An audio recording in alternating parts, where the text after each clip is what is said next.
Ok, ahí continuamos entonces.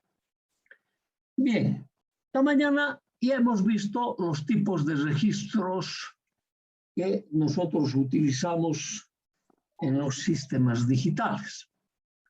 El tipo de los registros está o se basa en la forma de accesar para la escritura del registro y la forma de leer el registro. En ese sentido, hacemos esos dos procesos para los tipos de los registros. Es decir, tenemos dos tipos fundamentales, que son la escritura en serie, lectura en serie, y la otra es la escritura en paralelo y lectura en paralelo.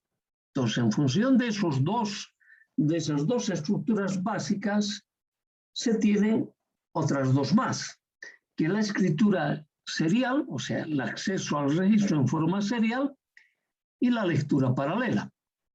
Luego el acceso paralelo y la lectura serial. Entonces, con eso tenemos los 4 tipos de registros, clasificados en base a la forma de escribir la información y leer la misma a la salida del registro. Entonces tenemos un registro con entrada y salida en serie. Ese es uno de los tipos. El otro es un registro con entrada en serie, salida en paralelo. El tercer registro es con entrada en paralelo, salida en serie. Y finalmente tenemos entrada y salida en paralelo. Las 4 posibles alternativas. Ahora, esto se está refiriendo a ese proceso, la forma de escribir la información binaria en los registros y la forma de leerlos. Fuera de estas 4 clases de registros, cuando tenemos que procesar la información en el registro, ahí ya tenemos registros de desplazamiento, ya sea en el sentido de las manecillas del reloj o contrario a las manecillas del reloj. Y con ese proceso realizamos algún procesamiento de la información almacenada en el registro, que después iremos mirando esos nuevos tipos de registros que procesan información. Y para ese proceso de información lo que se requiere normalmente es de los módulos de los sistemas combinacionales, el multiplexador y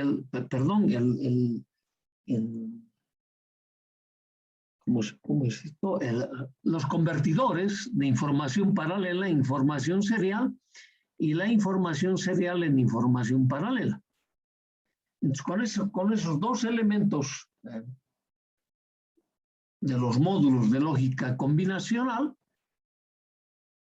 adicionando a los registros, vamos a tener nuevas aplicaciones de estos registros. Y los vamos a mirar conforme vayamos viendo. Entonces, de acuerdo a nuestra clasificación, tengo aquellos que tienen entrada serial, salida serial. Entonces, para eso, nosotros normalmente tenemos que tener una estructura básica en función de cuántos flip-flops utilizamos en el registro. Esta mañana decíamos que normalmente lo hacemos en unidades de palabras, pero en el pasado la palabra tenía como unidad básica el nible, es decir, formado por 4 bits. Luego esta ha ido incrementándose. La unidad de la palabra hoy en día es el byte. Un byte está formado por 8 bits. Estamos hablando de asociación de flip-flops de 4 bits o asociación de flip-flops de 8 bits. Siempre en longitudes de palabra. Entonces, de esa manera, la interconexión de los flip-flops, en este caso, por ejemplo, si fuesen de nibles, acá tendríamos 4 bits. Por lo tanto, esos 4 bits, para poder escribir una información binaria, requiriéramos 4 ciclos de reloj. Y para leer, otros 4 ciclos de reloj. Por lo tanto, en la entrada serie y salida serie de la información, requeriríamos en total 8 ciclos de reloj. Y eso podríamos mencionar que en un registro de entrada serie, salida serie, la información se retarda en 8 ciclos de reloj. Ok. Tenemos el registro que es entrada serial, salida paralela. Entonces aquí el tema del retardo serán simplemente en el proceso de la escritura, que necesitaríamos 4 ciclos de reloj para un sistema de 4 bits y al cabo de los 4 ciclos de reloj tendríamos ya disponibles las salidas de información en forma paralela.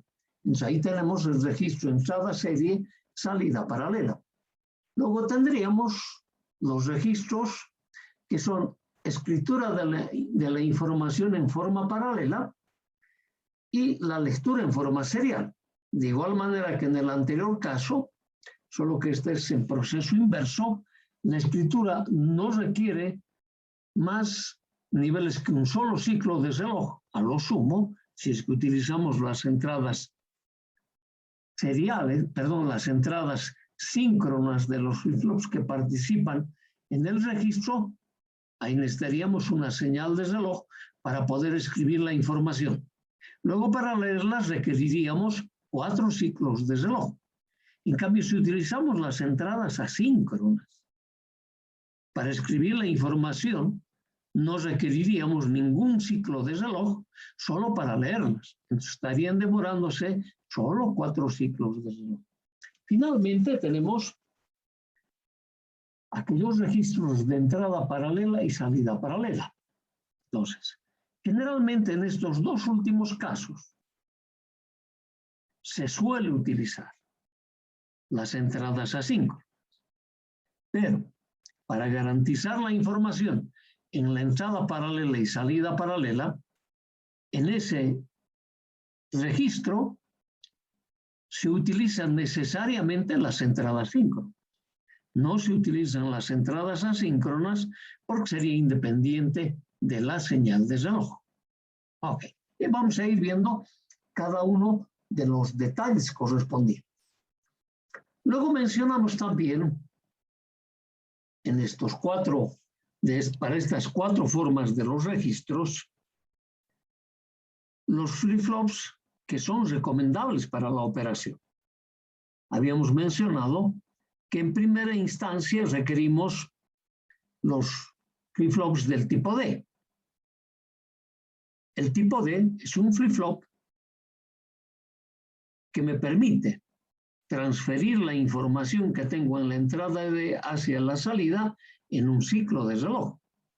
Entonces, ese es el flip-flop que preferentemente se utiliza para el tema de los registros. Luego vienen el flip-flop ZZ y el JK. Pero también se puede utilizar un flip-flop del tipo T. Pero para utilizar un flip-flop del tipo T, los elementos combinacionales que me controlan las entradas de información van a tener alguna complicación, pero no es mayor el detalle aquel, pero sí va a tener esa pequeña complicación. Para poder transformar nuestro registro del tipo T a un registro formado con flip-flops del tipo D. Entonces, ¿qué quiere decir? Transformar el T a tipo D. Esos van a ser los elementos combinacionales adicionales en la complejidad de ese registro. Ok. Entonces vamos a ir detallando cada uno de ellos, no cada uno de los flip-flops, sino cada uno de estas 4 clasificaciones de los registros.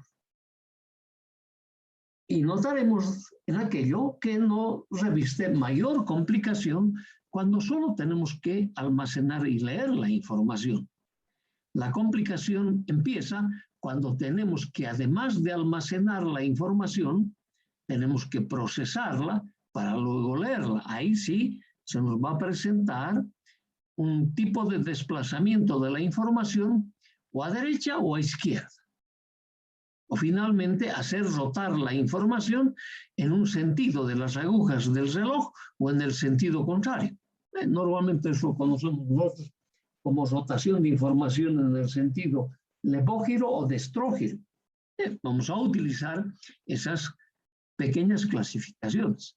Entonces, dentro de aquello, vamos a utilizar estos flip-flops. Recalcamos que nosotros, en principio, vamos a estar utilizando siempre los flip-flops JK.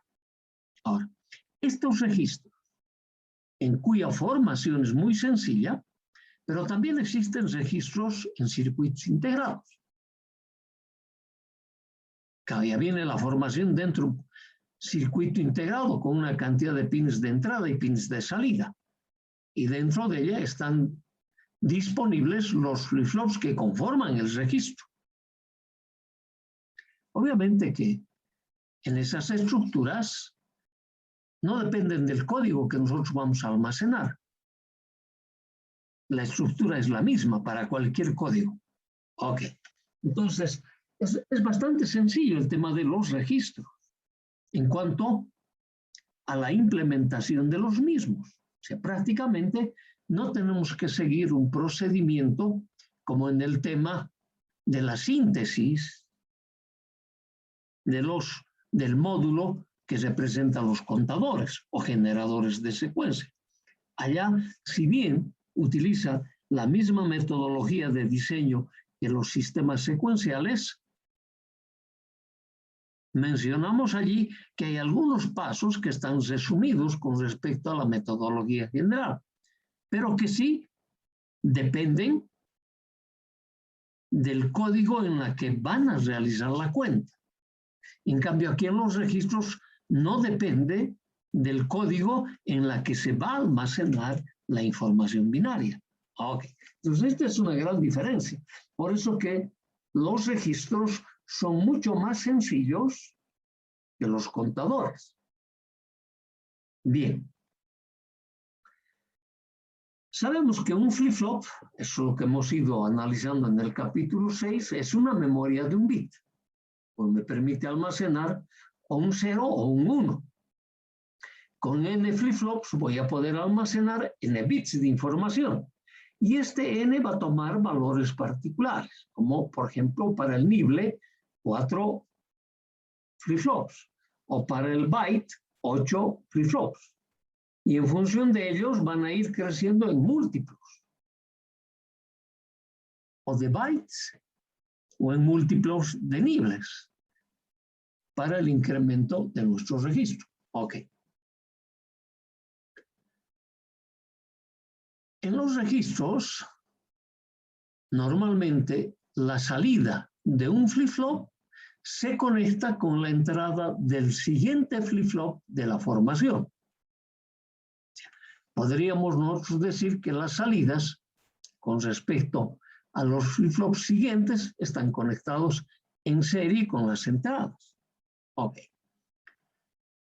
Como sabemos que los flip-flops que utilizamos para los registros son todos síncronos, por lo tanto, las señales de reloj se tendrán que interconectar en paralelo a todos los flip-flops de la formación.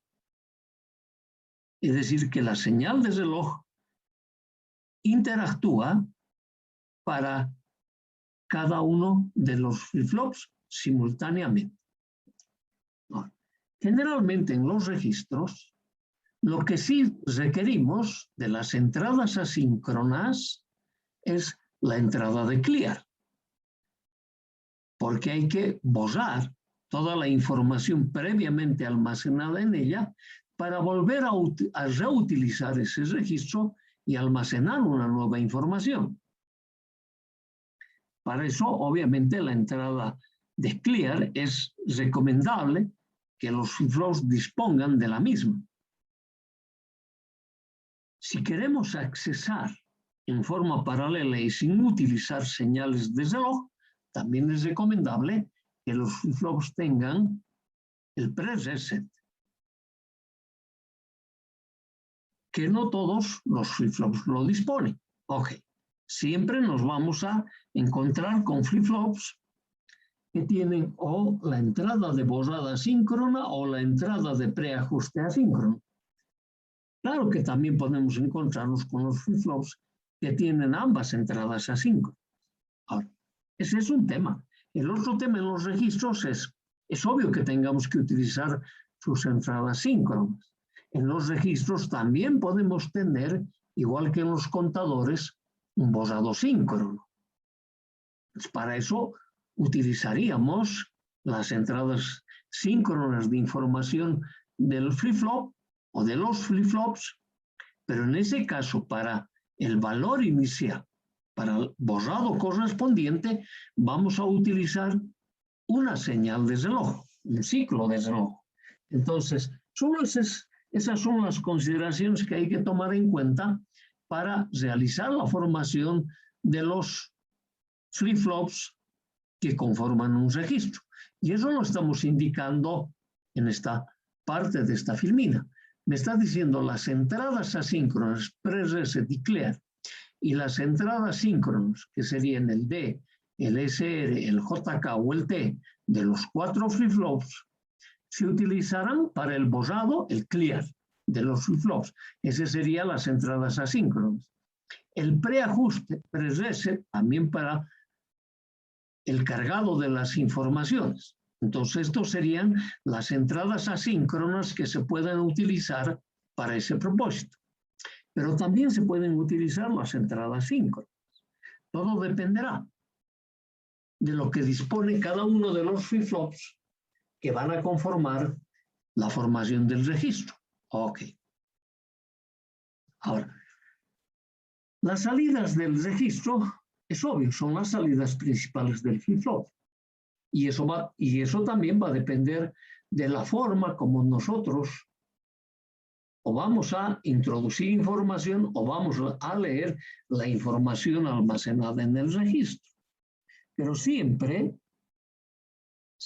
van a participar las salidas principales del flip-flop.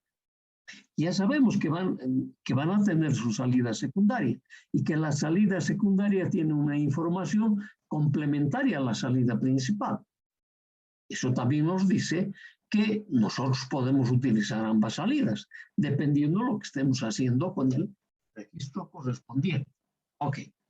Hecho esas aclaraciones, veremos nuestro primer registro con entrada y salida en serie. Entonces, repetimos que nosotros vamos a ir utilizando un flip-flop del tipo JK. Y el flip-flop del tipo JK que utilizaremos va a ser o de flanco, ¿no ve? En mi caso dice flanco descendente. Ahora, también se puede utilizar el maestro esclavo para los registros correspondientes.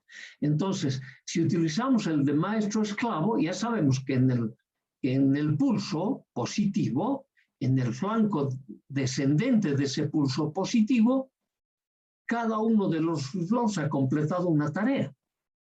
Entonces, la descripción que realizaremos me va a servir tanto para los flip-flops de flanco, pero en ese caso descendente, o para el maestro esclavo de pulso positivo. Ok. Bien, para este tipo de registros, la entrada de información se conecta a las entradas síncronas J y K de los flip-flops que almacenan el bit, en nuestro caso, de mayor peso posicional. La entrada de información, estamos hablando de un registro formado con entrada y salida serial. Entonces me dice, voy a utilizar las entradas J y K del flip-flop que almacenará el bit de mayor peso posicional. Por ahí voy a introducir la información. En cambio, la salida del registro, voy a empezar con el bit de menor peso posicional. Ese va a ser el sentido de la operación. Ok. Entre la salida principal y secundaria de los flip-flops de mayor peso posicional se deben conectar a las entradas síncronas J y K respectivamente del siguiente flip-flop de menor peso posicional y así sucesivamente. Simplemente es la única conexión que hay que hacer en estos registros fuera de los elementos de borrado y el elemento de reloj. Okay. Entonces, para la inicialización se utilizarán las entradas asíncronas. Utilizaremos el clear por ahora. Entonces ya me está diciendo, estos flip-flops JK tienen que disponer de la entrada clear para poder inicializar en las condiciones de cero, es decir, borrar todos los flip-flops al mismo tiempo. Okay. La entrada de información se conecta a la entrada J del flip-flop de mayor peso posicional y las salidas se obtienen en las salidas principal del flip-flop de menor peso posicional. Ya tenemos la estructura de nuestro registro de entrada serial, salida serial. Si estuviese conformado por 4 flip-flops, es decir, un nible, me dice, esta va a ser la formación. Voy a tener mis 4 flip-flops. En esos 4 flip-flops voy a interconectar la salida principal con la entrada J del siguiente flip-flop. Es obvio que la salida secundaria del primer flip-flop se conectará con la entrada K. Y como estos flip-flops, este flip-flop de mayor peso posicional, la salida principal y la salida secundaria tienen información complementaria, entonces quiere decir que este flip-flop, el segundo flip-flop de menor peso posicional, está trabajando como D. Entonces, esa es la pauta que se me da para decir, pero este flip-flop también lo puedo utilizar como D. ¿Y cómo lo voy a utilizar? Simplemente garantizando la complementariedad en la entrada J con la entrada K. Entonces, para eso es suficiente un inversor. Por eso es que mencionábamos que la entrada de información lo realizaremos por la entrada J del flip-flop de mayor peso posicional. Okay. La formación o la interconexión, el interconexionado va a estar salida principal con la entrada J, secundaria con la entrada K, salida principal con la entrada J, salida secundaria con la entrada K. Y colocamos los subíndices correspondientes como A, B, C, D, siendo el D el de menor peso posicional, para referirnos a que nuestra formación está estructurado de esa manera. Por eso decimos, la entrada de información va a ser en el flip-flop que almacenará el bit de mayor peso posicional. Y las salidas lo iré obteniendo para mi registro de entrada serial y salida serial por la salida principal del flip-flop de menor peso posicional. Entonces esa será la formación. Sabemos además que en esa formación las señales de reloj se tienen que conectar en paralelo para los flip-flops que conforman el registro. Y aquí estamos mostrando eso precisamente. Este símbolo me está diciendo que va a ser para el flanco descendente o puede ser para un maestro esclavo que cumpla ambos flancos, para un pulso. ¿No ven? Además, hemos dicho que nuestros flip-flops tienen que tener las entradas asíncronas para poderlos inicializar. Ahora, puede ser que tenga también la entrada pre-reset. En ese caso, tanto la entrada pre-reset como la entrada clear hay que llevarlo a un conmutador. Esos conmutadores deberán estar en su posición inicial, ya sea ambos en 1 o ambos en 0, dependiendo de qué operadores combinacionales está formado nuestro flip-flop. Eso hemos analizado en los capítulos 6. Ok.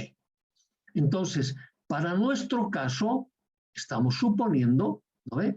Con nuestro clear, que es el único, puesto al 1 lógico. Entonces me dice, cuando está en esas condiciones, él está en repite historia pasada. Cada uno de los flip-flops para esa entrada asíncrona van a estar en la repite historia pasada. ¿Qué va a repetir? No se sabe. Ok, entonces, ¿qué nos decía? Llevamos esa entrada clear a 0. En ese momento hemos ajustado en la salida principal Q sub A, Q sub B, Q sub C, Q sub D, 0. O sea, ahí tengo 4 ceros. Por lo tanto, una vez ajustado eso, retornamos la entrada clear al 1 lógico, él otra vez se va a poner en la condición de repite historia pasada. ¿Qué va a estar repitiendo? Va a estar repitiendo el 0 que hemos ajustado en la salida principal del flip-flop A, lo mismo del flip-flop B C y D. O sea, tengo 4 ceros almacenados en cada uno de los flip-flops. Para poder entender de forma clara, lo recomendable es marcar este cero. Claro, en algunos textos te dicen, no, marca los 4 ceros. Por ejemplo, los marcamos con rojo. ¿No ven? Marco este cero con rojo, lo escribo en rojo, esto en rojo, esto en rojo. Entonces voy a tener 4 salidas en rojo, que están marcados con el 0. Ok. Utilizamos ahora la entrada síncrona del flip-flop de mayor peso posicional para introducir una información. No nos olvidaremos que la entrada clear tiene que estar en la posición repite historia pasada. ¿Qué estás repitiendo? Esos ceros que hemos ajustado en el proceso de borrado. Ok.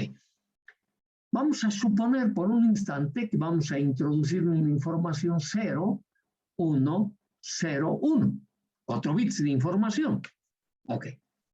Pero esos bits de información que vamos a introducir, si están marcados con el color rojo, a estos los pondremos en color azul. Entonces, el primer 0 que vamos a introducir está en azul. Ese 0 debe estar ajustado en la entrada J previo a que se presente un pulso de reloj o un flanco descendente del reloj. ¿No ve? Entonces, ese 0 me va a inducir un 0 en la entrada J y por este inversor me va a inducir un 1 en la entrada K. Entonces yo tengo el complemento 0 y 1 a la entrada del primer flip-flop. Para el primer pulso de reloj o para el primer flanco descendente, las entradas J y K van a ser transferidos a la salida principal del flip-flop de mayor peso posicional. Aquí era un 0 en azul. Ese 0 en azul se va a desplazar aquí, transformando el 0 que tenía en rojo en un 0 en azul. Es obvio que aquí en el complemento tenga el 1. Entonces, fíjense, el 0 que yo tenía almacenado aquí antes de introducir la señal, el rojo el 0 en azul, el 0 en rojo se va a desplazar a esta posición, para ese mismo pulso de reloj o el flanco descendente. El rojo del flip-flop del tipo D se va a desplazar a la salida principal del flip-flop C. Y así sucesivamente el rojo de la salida del C se va a desplazar a la salida de Q sub D. Y el rojo anterior de Q sub D lo habremos eliminado. Entonces, si revisamos, vamos a tener aquí un 0 en azul y 3 ceros en rojo. Entonces me dice, ya he realizado la primera escritura. La siguiente señal que pensamos almacenar es un 1. Pero ese 1 lo vamos a desplazar cuando pongamos una segunda señal de reloj. Entonces la segunda señal de reloj me va a realizar el desplazamiento de este 1 que está en la entrada J sub a la salida principal. En ese mismo momento, el 0 en azul que estaba en la salida principal del flip-flop A se va a desplazar a la salida principal del flip-flop B. Del flip-flop B, como teníamos antes de esa señal un 0, se va a desplazar hacia el flip-flop Q sub C. El rojo que tenía en el flip-flop C se va a desplazar a Q sub D y el anterior rojo habré vuelto a eliminar. Si revisamos, ahora voy a tener 2 informaciones en azul y 2 informaciones en rojo. Entonces me dice, como ya hemos cumplido el segundo ciclo de reloj, ya tengo 2 bits introducidos y están almacenados, uno de ellos, el primero, en el de menor peso posicional y el segundo en el de mayor peso posicional. En cambio, en los otros 2 están los bits que habíamos inicializado con la señal de borrado. Entonces, mi siguiente señal a ser introducida va a ser el 0. Se me dice, con el siguiente pulso de reloj, ese 0 se va a poner acá. Aquí yo tenía un 1, ese 1 se va a poner acá. Aquí yo tenía un 0, ese 0 se va a poner acá. Y así sucesivamente, en 4 pulsos de reloj yo tendré la información en las salidas principales de cada uno de los flip-flops. Entonces me dice, en escribir la información he tardado 4 ciclos de reloj que corresponden al número binario que tenía que almacenar en mi registro, correspondiente también a 4 flip-flops. Entonces, me dice, si tengo que leerlos serialmente, voy a volver a tardar otros 4 ciclos de reloj para leer el último bit. Y para tomar un control, pues es decir, el quinto bit que voy a poner acá va a estar en el color rojo como cuando mi inicialización. Y de esa manera, cuando me llegue el último rojo aquí, me voy a dar cuenta que he leído toda la información. Ahora, nada mejor para ver aquel detalle que el diagrama temporal. Y eso es lo que vamos a ver enseguida.